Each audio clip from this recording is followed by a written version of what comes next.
Marriage in itself will not satisfy your thirsty soul. If you're single today and you're like, I just want to get married so bad, all this talk PT's talking about, you're thirsty, we understand. Listen, if that's you today and you find somebody and you get married, I promise you, you will still be thirsty. I love this statement that Jesus tells the woman at the well.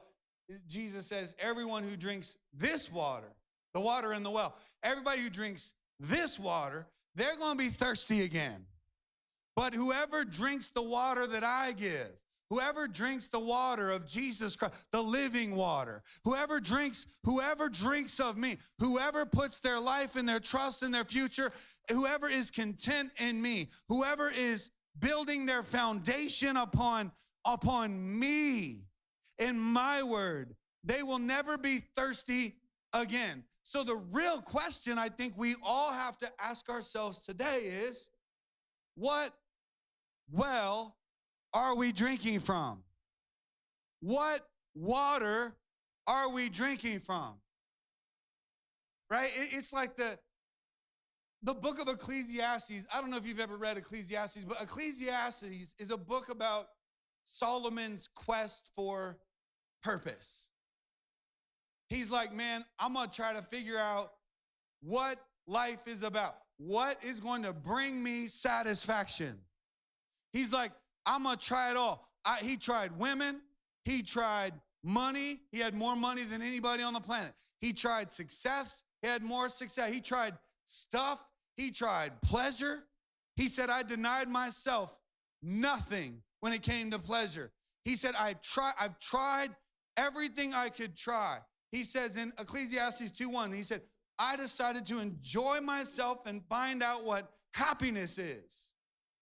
Then in Ecclesiastes 1, he says, I've seen all the things that are done under the sun.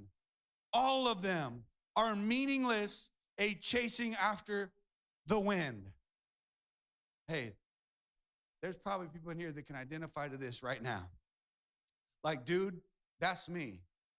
Maybe I could have written that book.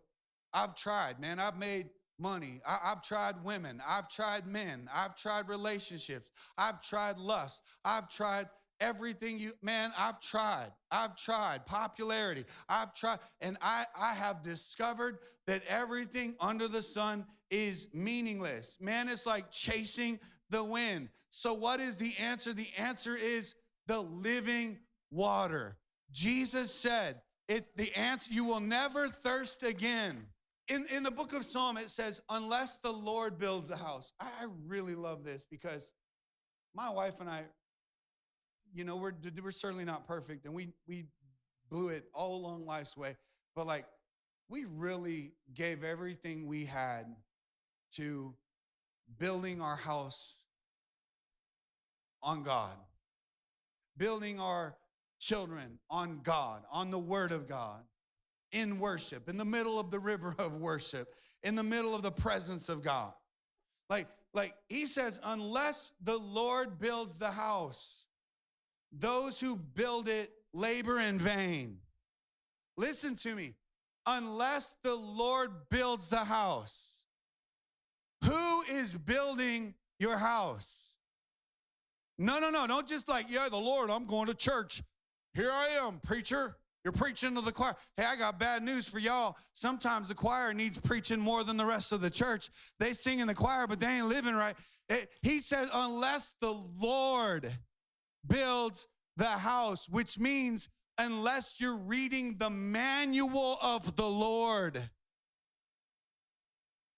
which means the instructions of the Lord, unless the Lord builds it, the labor is in vain. So the answer to life and satisfaction and fulfillment, it's God. It's his word. It's his presence. It's his power. God, I want to build my marriage on your word. I want to build my family. I want to build my babies. I want to build my grandbabies on your word.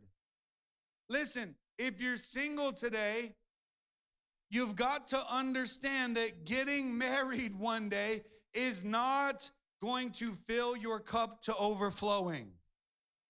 It's not. It's not.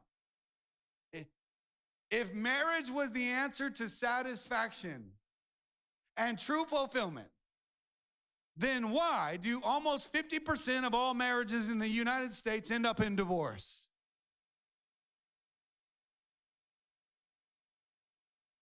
And it's the opposite too.